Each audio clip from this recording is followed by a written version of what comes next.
Connecticut's #1 local news. This is Channel 3 Eyewitness News. Good morning, everyone. Today is Wednesday, May 19th. Thanks for joining us. I'm Nicole Nalepa with your top headlines. Happening today, you can take off your mask if you're fully vaccinated in Connecticut. As of midnight, the state is rolling back restrictions following the CDC guidance saying those who have gotten their COVID-19 shot can return to a more normal life. Channel 3 Eyewitness News reporter Caitlin Nicole has the latest details on this major milestone in the pandemic. The tourism and hospitality industry was one of the hardest hit during the pandemic, and the Connecticut Office of Tourism says last year their lodging occupancy revenue was down 30 to 50%.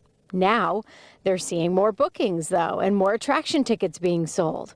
In Connecticut, officials say unvaccinated people still should wear a mask, but people no longer have to social distance, and masks are not required for people who are vaccinated, outside or inside. What I'm looking forward to, though, is the freedom to maybe go more places. Caitlin Nicole, Channel 3 Eyewitness News. And also today, President Joe Biden is set to visit our state. This is the first time he's been visiting as assuming the role of Commander-in-Chief. He will be in New London at the U.S. Coast Guard Academy's graduation to deliver the keynote address. Channel 3 Eyewitness News reporter Roger Suzanne shows us how New London is preparing for the president's visit today. You can see our cameras were rolling on that day 8 years ago. But this really will be a great honor for the cadets and their families, because this is President Biden's first commencement speech as Commander-in-Chief at a military academy.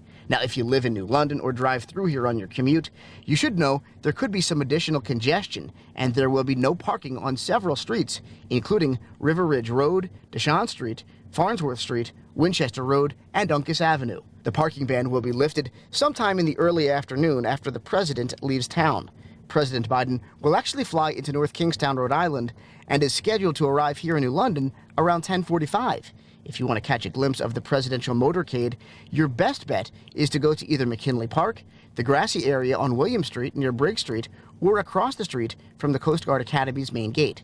The president's speech at the Coast Guard Academy is slated for 11, and President Biden is scheduled to leave New London at 2 o'clock in the afternoon, which means he'll likely spend about 3.5 hours in our great state. Roger Suzanne, Channel 3 Eyewitness News. And the state Senate just passed a bill that will strengthen existing domestic violence legislation. And that means that there will be more protection for domestic violence victims. Current domestic violence laws are based on physical violence or the threat of physical violence. But Jennifer's law would include coercive control. That's a more subtle type of abusive behavior that's used to instill fear in victims. Before any violence takes place, there are these controlling actions, this coercive control, the elimination of relationships with family and friends, the taking over of the finances and limiting the choices they can make both in how people spend their time. It would also require landlords to change the locks when a restraining or protective order is granted. Jennifer's law now heads to the State House of Representatives for a vote.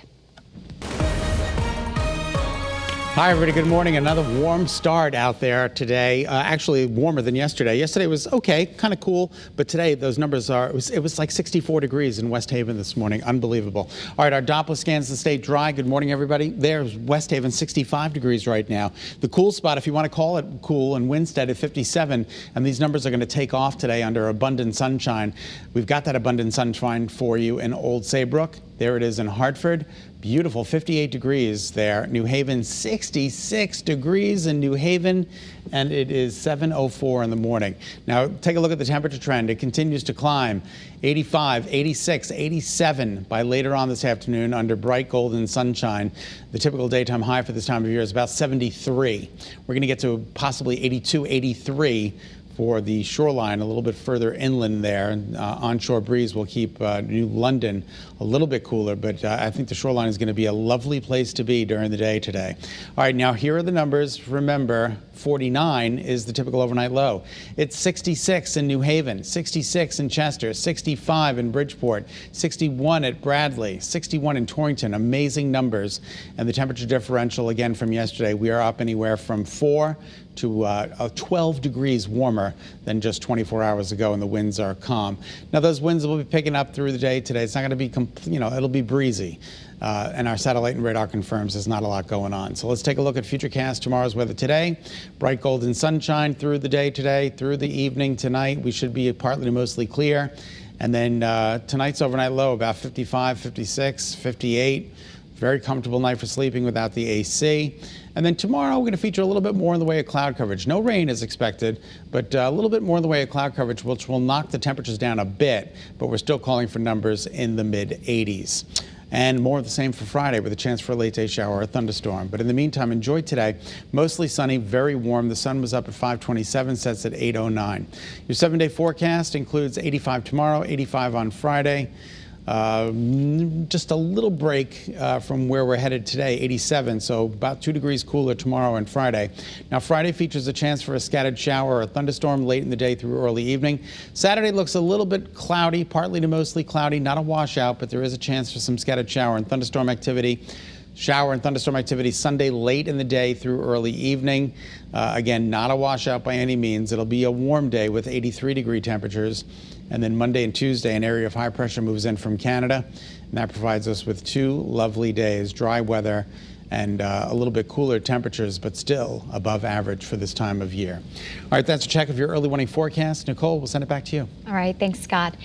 Now at 7:06, there is a growing call by the international community for Israel and Hamas to end their fighting, but it's unclear at this point if a ceasefire is on the horizon.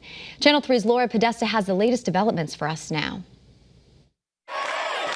Protests from in front of the Israeli embassy in Washington, D.C. to the streets of Los Angeles. Viva, viva Palestina! Calling on Israel to end strikes on Gaza amid the back and forth exchange of attacks with Hamas militants. This is a human rights issue that needs to be solved as soon as possible.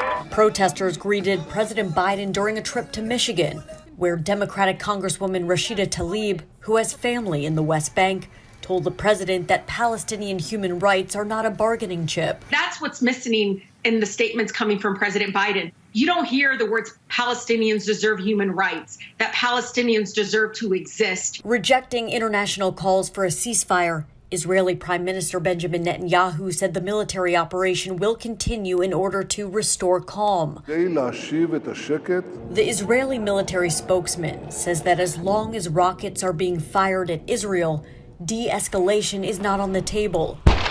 Around 50,000 Palestinians have fled their homes, and more than 200 have been killed since the violence began earlier this month. At least a dozen people in Israel have died from rocket attacks by the militant group Hamas. Everyone is scared. There is a lot of people and children in the shelter.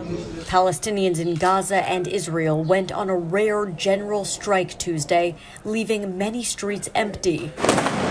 But in the West Bank, they also burned tires and threw stones at Israeli troops, who fired back, killing at least 4 people.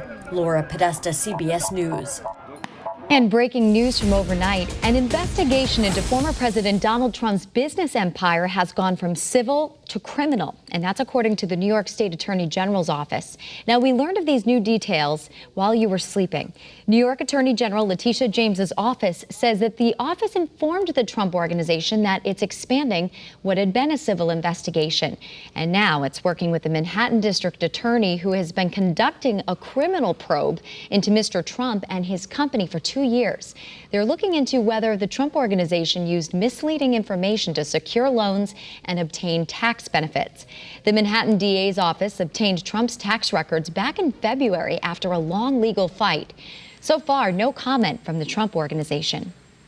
Thank you so much for tuning in to Eyewitness News on your Wednesday morning.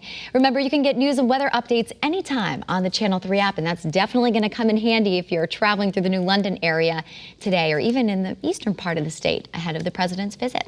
All right, we'll see you back here tomorrow. Channel 3 Eyewitness News. Watch us live wherever you are, on our mobile, on our streaming news app. And you can also watch us on Roku, Apple TV, and Fire TV.